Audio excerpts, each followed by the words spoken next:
High Court enforcement officers Paul Bowhill and Steve Pinner are dealing with a problematic house repossession in London's East End. You would not be told about us. We even have a letter saying we need to leave. The family who live here should have left 6 months ago when their tenancy expired. How old is the small one? 7. There's children inside, and their mother, who's the main tenant, still hasn't turned up, but the eviction is going to happen. Has she contacted you yet? Yeah, she Contact me, she says she's on her way. but she's going to be about 2 or 3 hours. One No or good. two. So you can just wait. Listen, it's really quite simple. Yeah. And if I can give you the bad news, is that within half an hour we will call the police. If we have to, we'll break into the property and it'll upset the children and all the things that go with it. But the eviction will take place. With every passing minute, it's more difficult to evict the family tonight as planned. They'll have nowhere to go. The sheriffs need to act fast. Paul and Steve start their paperwork, but the family are still inside and have bolted the front door. Can you open up? Could you open the door for us, please? Pardon? Yeah, great. That's great. What's he say? He's called the police. That's good. We don't have a problem with that. Paul calls the relatives' bluff and phones the police himself. The occupants are aware of why we're here.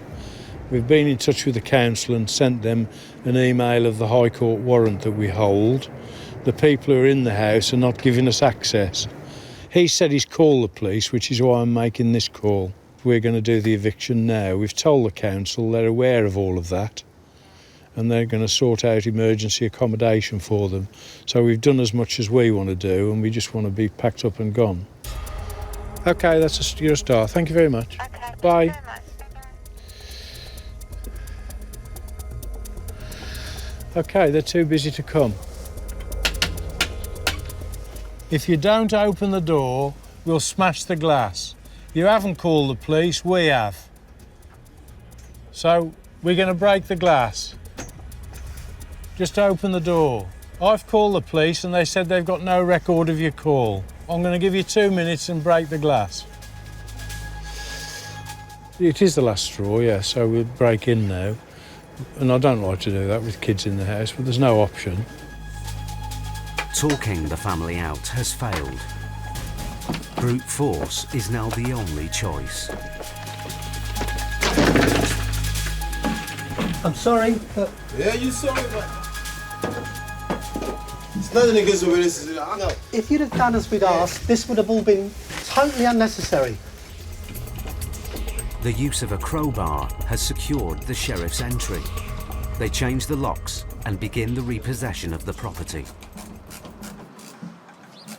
Half an hour later, the female tenant they've been waiting for comes home. Sorry, we have a High Court warrant. I've not received nothing. Pardon? I've not received nothing. What can I do now? This has been going on for months. No! Oh, I'm Give sorry. me the letter. Right, that's dated the 3rd of December to give possession of the house on or before the 11th I of received the December. letter 14. But you didn't go to court. I said I received the letter Saturday. Well, I'm sorry, I don't make the laws, I only enforce them. The landlord's agent has also arrived at the property. You guys had fair warning Sorry? about this. You knew about this. You guys didn't respect the notices that we gave you. No, I said to you, no, don't talk about No, nothing don't raise your because voice at me. we never receive any notice. Any notice? If I don't receive We hand-delivered the notice. When? And? To who? you. We never been to court. Yeah. Can I stop you there? This is wasting time.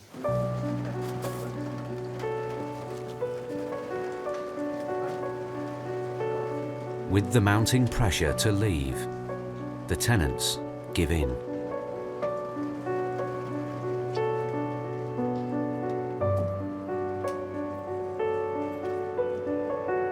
It's taken the sheriffs 4 hours to get them out. As there are children, the family will receive emergency council accommodation. It's now well into the night, but the eviction is finally over. If you They had nice furniture. There was a massive 60-inch TV in the lounge, another 60-inch TV in the conservatory. Then just the one bedroom on the ground floor had another massive TV as well mounted to the wall. And it didn't seem that these people were struggling financially at all. It seemed that they really lived a good life in there, considering that they couldn't afford to pay their rent. Getting the rent arrears was not on the Sheriff's High Court writ, and even though they owe money, the family will still be allowed to collect their remaining possessions within 7 days. Okay, done and dusted. At last. But this job has affected Paul more than most. We've put an immigrant family out on the streets 2 or 3 days before Christmas. They hadn't even got their Christmas tree up, so there'd be no presents, nowhere to go, pissing down with rain. They're really unhappy. How can that be a good result?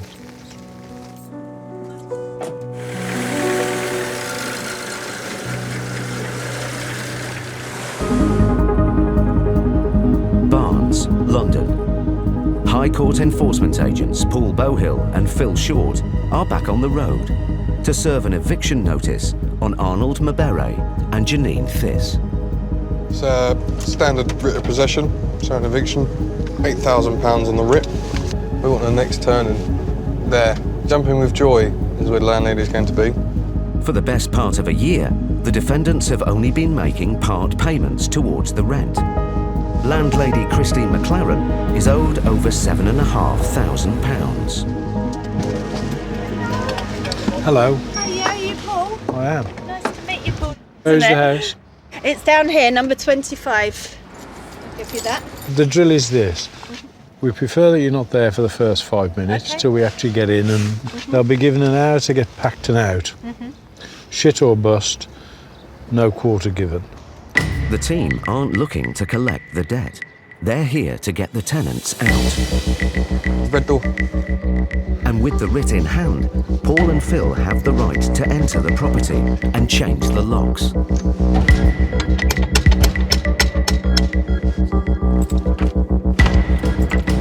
They are in because they've come and bolted the door. Will you open the door, please? We're not going to go away, and we will break in if we have to. It's been a stressful time for landlady Christine. They went in on the 11th of July last year. They bounced the cheque for the deposit. Since then, I've been shaking and quaking nervously about whether I'm going to be able to survive financially. They know I left London to go and live in Cornwall because I've had cancer and I wanted to de-stress. No one is answering the door, but then Christine receives a phone call. Oh, it's him. Hello, Arnold. Hi, are you at home? We need to get in. I don't need to arrange it. It's the High Court enforcement that are here. You're leaving today. Yes, you are, darling. Let me put you on to the man because I'm going to get upset speaking to you. Thank you. Hello. Yeah, I'm a High Court enforcement agent. I'm standing outside the door with a High Court writ to repossess this property. The writ authorises me to break in if I need to, and I will, if you don't open the door. The tenant says he's not at home. Yeah. How old are the children? Your children, if they're that age, should not be left in the house on their own. I shall ring social services to take care of the children. I'm not going to be kept waiting. No, it's no longer. I'm going to do it now. Thank you. Concerned about the children's safety, Paul wants to take immediate possession of the property. Paul, apparently I can get in from the back. The agents split up. There's a 7-foot door in the way. With children home alone, this eviction has taken an unexpected turn. Judicious use of the crowbars. Paul and Phil will have to act quickly.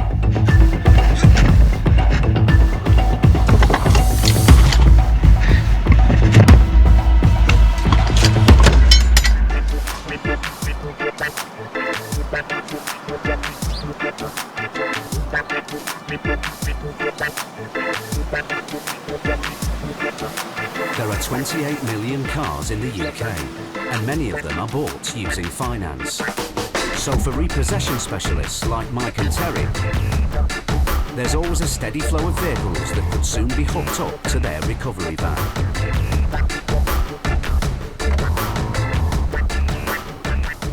Yeah, mate. Yeah, I've got a repossession order for your Astra. As private contractors, their work usually comes direct from finance companies who provide a list of cars they want back. It's up to Mike and Terry to hunt them down. Easier said than done. Most days, we're up at the crack of dawn and we're on the road. It's testing, isn't it? At the minute. Oh, yeah. We haven't got it easy, have we? Scouring the streets for cars, they chase as many as 15 motors a day. The light's still on. And no car. But there's no guarantee the cars will be where they're supposed to be. Terry, there's no sign of the car around the back here. None at all. I'm just going to try the other side of the street, OK? We do have to sometimes do a lot of waiting around for various reasons. We're all out of luck. And it can be tiring. Oh, God!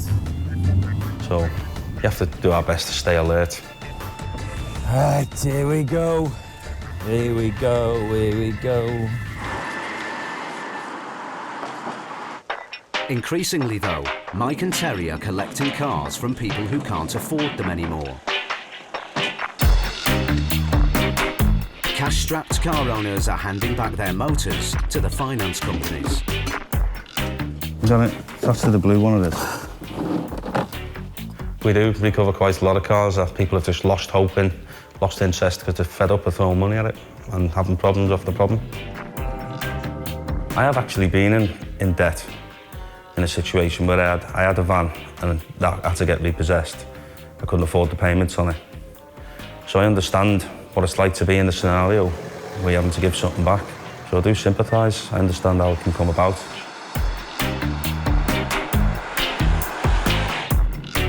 Today, they're driving to pick up a car from Liam, a Liverpudlian who wants out of his finance agreement on his Vauxhall Corsa. My insurance premium was twice as much as what I was paying for the car a month, so that was sort of forced me to get a finance agreement because I couldn't save up for the car because I could buy the car but I wouldn't be able to drive it. For Mike and Terry, jobs like this are the best type of payday. No threats and no violence. Just turn up, take the car and leave with a smile.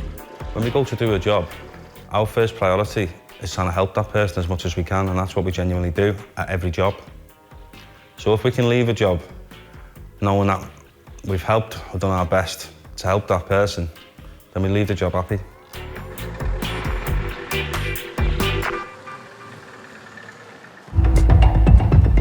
High Court agents Paul Bohill and Phil Short came to Barnes, London, to evict tenants Arnold Mabere and Janine Thiss. The drill is this. They'll be given an hour to get packed and out, no quarter given. They owed landlady Christine McLaren over £7,500. You're leaving today. Yes, you are, darling. And let me put you on to the man, because I'm going to get upset speaking to you. Mr. Mabere claimed his children were in the house on their own. How old are the children? Concerned about the children's welfare, Paul and Phil decided to break in immediately. I'm looking for children. Now, Paul is on a mission to find the young occupants.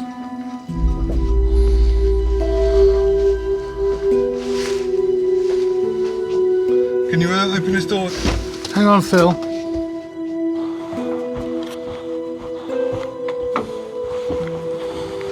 He said the children were in here. Obviously not. Mr. Mabere clearly hasn't been telling Paul the truth. And he's back on the phone to Christine. So he said he just rang again? Yeah. Asking if his children were okay. The children are not in there? They're not in there? No, they never were. 9 months after putting her home up for rent, Christine walks back into her property. They're a bit shaky, actually. Look at this day. They've broken those drawers. And it was a brand new kitchen when they came in, and that is disgusting. I had a really nice home before, and this is despicable, and it smells. I've got to turn this round really quickly because they owe me so much money. Oh my gosh. It's dreadful. I haven't been able to work because of ill health, and this was my only source of income for very nearly 9 months. And they've not paid a complete month's rent in all of that time. Paul and Phil have been at the property for an hour, and there's still no sign of the tenant. I don't like to leave without seeing the person that we've just evicted. I like to complete the loop, make sure he's got a copy of the writ. So Paul gives Mr. Mabere one last chance to attend the eviction. Hello? Yeah, okay, so we've repossessed the property. Your children are not inside and never were. So if you want a copy of this writ, you must come here quite quickly because I have other work to do. Okay, I'll be on my way. How long will you be? 25 minutes. Thank you very much. Bye. With the tenant's arrival imminent, Paul advises Christine to keep a low profile. Half an hour later, Mr. Mabere finally arrives at the house. Okay. Yes, sir.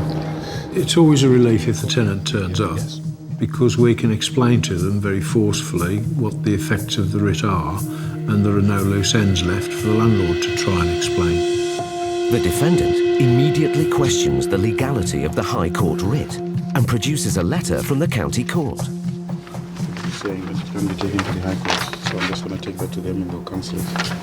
They won't. Oh, that's what they said anyway. But it's fine, don't worry. They will sort it out. Because they say this is an illegal thing. Give it to me, I'll take it back to them. Of course, by all means. Thank you very much. I would say 70 to 80% are where the tenants are not necessarily taking the piss. That's probably a bit strong, but they've taken advantage of circumstances and they're just stretching it out to breaking point. I'm not going to be helpful to you unless you change your attitude. Okay, that's fine. I suggest you go to the court and turn it all upside down. No, and then I'll see you back here on Tuesday. No, that's fine. I just need to take a few emergency things. Faced with Paul's ultimatum, Mr. Mabere goes inside to collect a few essentials. Did you go in, Phil? Yes. Stay close. He can collect all his belongings in a few days' time. So you don't miss anything. Identification, medication, clothes, and some toiletries. But the tenant's frustration over the eviction begins to show. There's disputed to who has possession of this property. Sir, there's no dispute, okay? Something else, and another court says something else. Sir. Yeah? Do not point at me like that. Calm down. Yeah? Do not point at me like that. Please And calm down. Do not adopt an attitude with me either. I'm not any attitude with you, I'm calm. Just calm down, just carry on packing. I'm not condescending. You are. If it's to do with racism, you want to see a black person, this is exactly what... Sir, this has got nothing to do with racism. I don't know, that is an outrageous claim. I've never seen anyone shoot a white person in the way you're speaking to me. I've never. I think people are stressed in circumstances like an eviction. All they're looking for is a weapon to throw back at us, be it a tirade, a choice of words, racism, whatever insults they can throw back, they do. And we just let it ride, because after a few minutes it'll go away and we'll just get down to the job in hand. A quarter of an hour later, and the tenant seems to be in no hurry to leave. Is there anything else you need to grab from the house, sir? We've been here too long now. Mr. Mabere ignores Phil and locks himself in the downstairs bathroom. It's taken a long time. It's all right, my patience will run out shortly.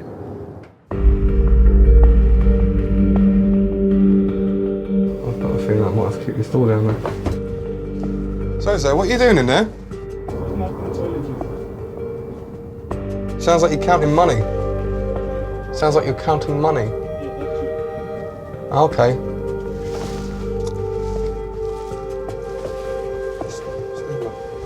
Oh, he's counting money in the bathroom. Lots. Yeah. He hasn't paid the rent for what, 7 months? He's in the bathroom counting money. Makes you sick, but you see it every day and you kind of get desensitised to it, and, well... There we go.